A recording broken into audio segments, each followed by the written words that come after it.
ಭರತಖಂಡದಲ್ಲಿ ಹಲವಾರು ರಾಜರುಗಳ ಹೆಸರು ಎಂದೆಂದಿಗೂ ಕೂಡ ಅಜರಾಮರವಾಗಿದೆ.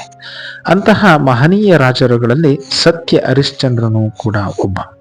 ಸತ್ಯ ಹರಿಶ್ಚಂದ್ರ ತನ್ನ ಸತ್ಯ ವಚನದಿಂದಲೇ ವಿಶ್ವವಿಖ್ಯಾತಿಯನ್ನ ಪಡೆದ ಭಾರತದ ಪುರಾಣ ಕಥೆಗಳಲ್ಲಿ ತನ್ನದೇ ಆದ ಮಹತ್ತರ ಸ್ಥಾನವನ್ನು ಪಡೆದಂತ ವ್ಯಕ್ತಿ. ಸತ್ಯ ಹರಿಶ್ಚಂದ್ರ ಭರತಖಂಡವನ್ನ ಸತ್ಯತೆಯಿಂದ ಆಡಳಿತ ಮಾಡ್ತಾ ಇದ್ದಂತಹ ಶ್ರೇಷ್ಠ ಅರಸ. ಇವನ ಈ ಶ್ರೇಷ್ಠತೆ 3 ಲೋಕಗಳಿಗೂ ಕೂಡ ಹರಡಿತ್ತು. ಭೂಲೋಕವಷ್ಟೇ ಅಲ್ಲದೆ ದೇವಲೋಕದಲ್ಲೂ ಇವನ ಬಗೆಗಿನ ಗುಣಗಾನ ನಡೀತಾ ಇತ್ತು.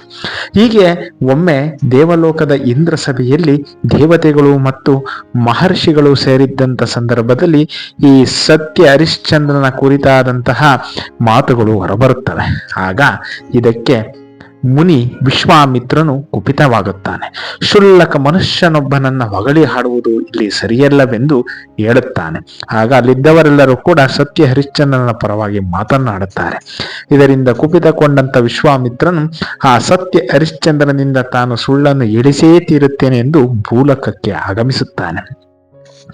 ತನ್ನ ತಪೋಶಕ್ತಿಯಿಂದಾಗಿ ಸತ್ಯ ಹರಿಶ್ಚಂದ್ರನಿಂದ ಸುಳ್ಳನ್ನು ಏಳಿಸಲು ಸಲುವಾಗಿ ಪ್ರಾಣಿಗಳು ಅವನ ರಾಜ್ಯದ ಮೇಲೆ ದಾಳಿ ಮಾಡುವಂತೆ ಮಾಡುತ್ತಾನೆ. ಆದರೆ ಇದಕ್ಕೆ ಎದಗುದ್ದದಂತಹ ಸತ್ಯ ಹರಿಶ್ಚಂದ್ರನು ತಾನು ಗಾಂಡೀವವನ್ನ ಹಿಡಿದು ಆ ಕ್ರೂರ ಪ್ರಾಣಿಗಳ ವಧೆಯನ್ನ ಮಾಡಲು ಕಾಡಿಗೆ ತೆರಳುತ್ತಾನೆ.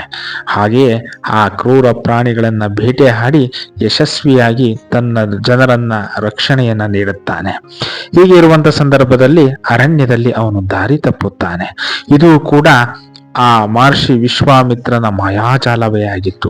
ಹಾಗೆ ಮಹರ್ಷಿ ವಿಶ್ವಾಮಿತ್ರನ ಮಾಯಾಜಾಲದಂತೆ ಇಬ್ಬರು ಸುಂದರ ನರ್ತಕಿಯರಿರುವ ಸ್ಥಳಕ್ಕೆ ಅವನು ತೆರಳುತ್ತಾನೆ.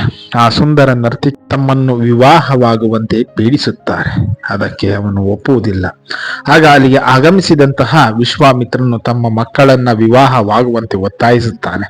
ಅಷ್ಟೇ ಅಲ್ಲದೆ ಅವನನ್ನ ವಿವಾಹವಾಗದಿದ್ದರೆ ಇಡೀ ತನ್ನ ರಾಜ್ಯವನ್ನ ತನಗೆ ದಾರಿ ಎಳೆಯಬೇಕೆಂದು ತಿಳಿಸುತ್ತಾನೆ. ಸಂಪೂರ್ಣವಾಗಿ ರಾಜ್ಯವನ್ನು ದಾರಿಯೇರಿತೇನೆ ಹೊರತು ನನ್ನ ಮಡದಿಯನ್ನು ಬಿಟ್ಟು ಪರಸ್ತ್ರೀಯನ್ನು ನಾನು ಎಂದೂ ಕೂಡ ವಿವಾಹವಾಗಲಾರೆ ಎಂದು ಆ ಸತ್ಯ ಹರಿಶ್ಚಂದ್ರನು ತಿಳಿಸ್ತಾನೆ. ಅಂತೆ ತನ್ನಿಡೀ ರಾಜ್ಯವನ್ನ ವಿಶ್ವಾಮಿತ್ರನಿಗೆ ಬಿಟ್ಟು ಅವನು ತೆರಳುತ್ತಾನೆ. ಆಗ ವಿಶ್ವಾಮಿತ್ರನು ಅವನೊಂದಿಗೆ ನಕ್ಷತ್ರಿಕನೆಂಬ ವ್ಯಕ್ತಿಯನ್ನ ಕಳಿಸುತ್ತಾನೆ. ಅವನು ಇವರಿಗೆ ತೊಂದರೆ ನೀಡಲು ಇವರ ಜೊತೆಯಲ್ಲಿ ಬರುತ್ತಾನೆ. ರಾಜ್ಯವನ್ನು ಬಿಟ್ಟು ಹೋಗುತ್ತಿರುವಂತಹ ಸಂದರ್ಭದಲ್ಲಿ ಅರಣ್ಯ ಭಾಗದಲ್ಲಿ ಕಾಡ್ಗಿಚ್ಚು ಉಂಟಾಗುವಂತೆ ವಿಶ್ವಾಮಿತ್ರನು ಮಾಡುತ್ತಾನೆ. ಅಲ್ಲಿಯೂ ಕೂಡ ಸತ್ಯ ಹರಿಶ್ಚಂದ್ರ ಸುಳ್ಳನ್ನು ಹೇಳುವುದಿಲ್ಲ. ರಾಕ್ಷಸನನ್ನ ಬಿಟ್ಟು ರಾಕ್ಷಸನಿಂದ ಎದುರಿಸಿ ಸುಳ್ಳನ್ನು ಹೇಳಿಸಲು ಪ್ರಯತ್ನ ಪಡುತ್ತಾನೆ. ಅಲ್ಲಿಯೂ ಕೂಡ ಸತ್ಯ ಹರಿಶ್ಚಂದ್ರ ಸುಳ್ಳನ್ನು ಹೇಳುವುದಿಲ್ಲ. ನಂತರ ಅವನು ಕಾಶಿನಗರಕ್ಕೆ ಆಗಮಿಸುತ್ತಾನೆ. ಅಲ್ಲಿ ವಿಶ್ವಾಮಿತ್ರನಿಗೆ ನೀಡಬೇಕಾದಂತ ಕಾಣಿಕೆಗೋಸ್ಕರವಾಗಿ ತನ್ನ ಮಡದಿಯನ್ನೇ ಆ ಕಾಶಿನಗರದಲ್ಲಿ ಹಡಬಿಟ್ಟು ಅದರಿಂದ ಬಂದಂತ ಹಣದಿಂದ ವಿಶ್ವಾಮಿತ್ರನ ಕಾಣಿಕೆಯನ್ನ ಸಂದಾಯ ಮಾಡುತ್ತಾನೆ. ತದನಂತರ ತನ್ನ ಜೊತೆಯಲ್ಲಿ ಬಂದಂತಹ ಆ ನಕ್ಷತ್ರಿಕನಿಗೆ ಹಣವನ್ನ ನೀಡುವ ಸಲುವಾಗಿ ತನ್ನನ್ನ ವೀರಬಾಹುವಿನ ಬಳಿ ತಾನೇ ಅಡವಿಟ್ಟುಕೊಳ್ಳುತ್ತಾನೆ. ಅಂತೆ ಸ್ಮಶಾನವನ್ನ ಕಾಯಲು ಈ ಮಹಾರಾಜ ನಿರ್ಧರಿಸುತ್ತಾನೆ. ಇತ್ತ ಮಹಾರಾಣಿಯಾಗಿ ಮೆರೆದಿದ್ದಂತಹ ಚಂದ್ರಮತಿ ದೇವಿಯು ಆ ಶೈವ ಬ್ರಾಹ್ಮಣನ ಮನೆಯಲ್ಲಿ ಸೇವಕಿಯಾಗಿ ಸೇವೆಯನ್ನ ಮಾಡುತ್ತಿರುತ್ತಾಳೆ. ಇತ್ತ ರಾಜಕುಮಾರನಾಗಿ ಆಳಬೇಕಾಗಿದ್ದಂತ ಲೋಹಿತಾಶ್ವ ತರುಗಳಿಗೆ ಹುಲ್ಲನ್ನು ತಂದು ಹಾಕುವಂತ ಕಾಯಕವನ್ನ ಮಾಡಲು ತೊಡಗುತ್ತಾನೆ. ಹೀಗೆ ಸ್ನೇಹಿತರೊಂದಿಗೆ ಒಮ್ಮೆ ಹುಲ್ಲನ್ನು ತರಲು ಹೋದಂತಹ ಸಂದರ್ಭದಲ್ಲಿ ಅವನಿಗೆ ಅಪಾಯವೊಂದು ಎದುರಾಗುತ್ತದೆ. ಘಟಸರ್ಪವು ಆ ಲೋಹಿತಾಶ್ವನಿಗೆ ಕಡಿದು ಅವನು ಅಕಾಲ ಮೃತ್ಯುವನ್ನು ಹೊಂದುತ್ತಾನೆ. ಆಗ ಚಂದ್ರಮತಿಯು ಅಲ್ಲಿಗೆ ಓಡೋಡಿ ಬಂದು ಆರ್ತನಾದವನ್ನ ಮಾಡುತ್ತಾಳೆ. ಯಾರು ಇಲ್ಲದ ಆ ನಿರ್ಜನ ಕಾಡಿನಲ್ಲಿ ಅವಳ ಆರ್ತನಾದ ಯಾರಿಗೂ ಕೇಳುವುದಿಲ್ಲ. ನಂತರ ತಾನೇ ತನ್ನ ಮಗನ ಹೆಣವನ್ನ ಸಾಗಿಸಿ ತನ್ನ ಪತಿಯಾದ ಹರಿಶ್ಚಂದ್ರನ ಬಳಿಗೆ ತೆರಳಿ ತನ್ನ ಮಗನ ಹೆಣವನ್ನ ಸುಡುವಂತೆ ಬೇಡಿಕೊಳ್ಳುತ್ತಾಳೆ.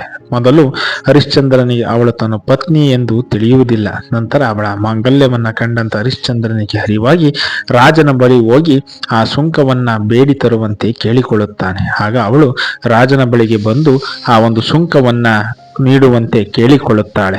ಅದೇ ಸಂದರ್ಭದಲ್ಲಿ ವಿಶ್ವಾಮಿತ್ರನ ಮಾಯಾಜಾಲದಿಂದಾಗಿ ರಾಜನ ಮಗುವಿನ ಕಗ್ಗೊಲೆಯಾಗುತ್ತದೆ. ಅದು ಚಂದ್ರಮತಿಯೇ ಮಾಡಿದಂತೆ ತೋರುತ್ತದೆ.